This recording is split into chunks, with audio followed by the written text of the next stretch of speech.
For the tools and techniques you need to make or repair bags, shoes, clothing, and much more, this is the Ohio Travel Bag Workshop. Today, we're going to show you how to install a magnetic snap.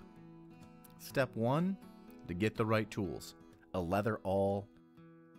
We'll be installing a P2363 magnetic snap. This includes the 2 parts to the snap and 2 washers. You'll also need a rawhide hammer, adjustable slot punch, and your material. We'll be using leather for demonstration. Step 2, cut a slit in your material. Line up where you want the magnetic snap to set.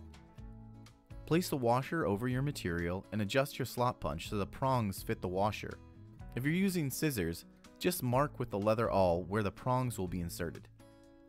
Use your rawhide hammer and hit the slot punch.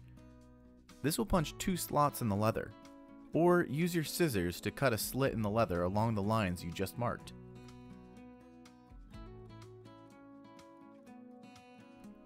Insert the bottom of the snap.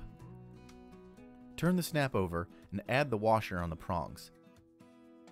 It's common to also cut a hole in felt or similar material to make sure the snap is strong and sturdy enough to handle the tug and pulling on the snap when it's in use. Bend the prongs over the washer using your leather awl. Next, you'll want to repeat all of these steps again to set the male half of the snap. And there you have it, installing a magnetic snap in leather. Try it for yourself. You can find all of these tools and more at ohiotravelbag.com.